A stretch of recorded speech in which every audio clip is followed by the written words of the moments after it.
స్వామియే శరణమయ్యప్ప. ఒక ముఖ్యమైన విషయం స్వామి ఏంటంటే, నేను పోయిన వీడియోలో జస్ట్ బిఫోర్ పెట్టిన వీడియోలో నేను చెప్పాను, శివలింగం గురించి చెప్పాను, ఎలా తెచ్చుకున్నాను, ఎక్కడి నుంచి తెచ్చుకున్నాను చెప్పాను. కొంతమంది కామెంట్స్ లో పెట్టారు కావాలి అని. దయచేసి దాని నియమాలని గుర్తుపెట్టుకొని మీరు కాల్ చేసి తెచ్చుకోవచ్చు, లేదా మీ దగ్గరలో ఉన్న అవకాశం ఉంటే మీరు వెళ్ళి తెచ్చుకోవచ్చు. ముందు ఆ శివశంకర స్వామికి ఫోన్ చేస్తే ఆయన అన్ని చెప్తారు డీటెయిల్డ్ గా. ఓకేనా? ఇంకొక విషయం ఏంటంటే, భజనలకు వెళ్తున్న స్వాములు తింటున్నారు స్వామి, మితంగా లేకుండా అమితంగా తినేస్తున్నారు. ఒక్కరోజు చాలా ఇబ్బంది పడతారు స్వామి తినడం కదా. వాళ్ళు అభిమానం కొద్దీ మనలో ఒక అయ్యప్ప స్వామిని స్వరూపంగా భావించి వాళ్ళు మనకి అతిథుల్ని అయ్యప్ప స్వామి వచ్చినట్టు ఫీల్ అయ్యి వాళ్ళు పెడతారు వాళ్ళ అభిమానం కొద్దీ. చూడండి బ్యాక్గ్రౌండ్ లో ఎన్ని ఐటమ్స్ పెట్టారో.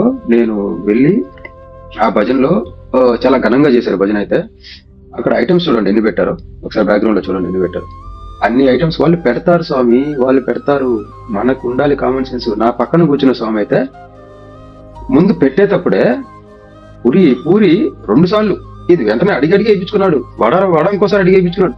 ఎందుకు స్వామి? లాస్ట్ వదిలేశాడు. ప్లేట్ లో మీకు ఆకులో పెట్టిన ప్రతిదీ మీరు తినాల్సిందే, తినకుండా మీరు లేవకూడదు. అర్థమైందా? ఫుడ్ ని వేస్ట్ చేయొద్దు, మామూలుగానే వేస్ట్ చేయొద్దు. అంటే మాలలో ఉండి వేస్ట్ ఎలా చేస్తారు స్వామి? మీకు ఎంత అవసరమో అంతే పెట్టించుకోండి, అంతే తినండి.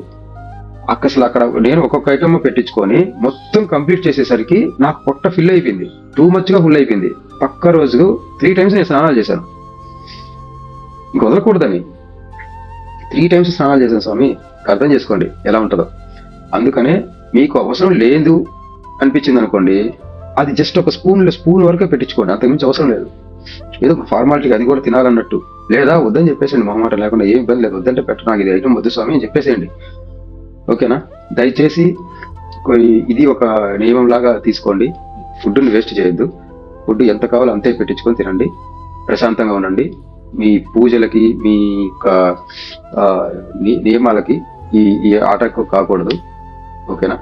అందరికీ ఒక విన్నపం, ప్లీజ్ దయచేసి చూసి అలా వెళ్ళిపోకండి స్వామి. సబ్స్క్రైబ్ చేసుకోండి స్వామి, ఇది అందరికీ రీచ్ అవ్వాలి కదా స్వామి. దయచేసి సబ్స్క్రైబ్ చేసుకోండి. మాలేసుకున్న స్వాములు మీకు కూడా ప్రత్యేకంగా అడుగుతున్నాను, దయచేసి సబ్స్క్రైబ్ చేసుకోండి. అండ్ ఇన్స్టాగ్రామ్ లో కూడా నేను సేమ్ వీడియోస్ పోస్ట్ చేస్తుంటాను. దయచేసి ఇన్స్టాగ్రామ్ లో వాళ్ళైతే దయచేసి ఫాలో కొట్టండి. మీరు ఫాలో కొడితే జనాలు ఎక్కువ మందికి రీచ్ అవుతుంది. యూట్యూబ్ అందరికీ పుష్ చేస్తుంది. యూట్యూబ్ అయితే ఇన్స్టాగ్రామ్ అయితే సబ్స్క్రైబ్ చేసుకోండి. ఫాలోవర్స్ పెరిగే కొద్దీ ఎక్కువ మంది చూస్తున్నారు వీడియోస్ అని చెప్పేసి పుష్ చేస్తారు స్వామి. ఇవన్నీ అందరికీ రీచ్ అవ్వాలి, దానికోసం అడుగుతున్నాను. స్వామి ఏ శరణమయ్యప్ప. Thank you. సబ్స్క్రైబ్ చేసుకున్న వాళ్ళకి, ఫాలో చేసుకున్న వాళ్ళకి థ్యాంక్ యూ వెరీ మచ్. స్వామి ఏ శరణమయ్యప్ప.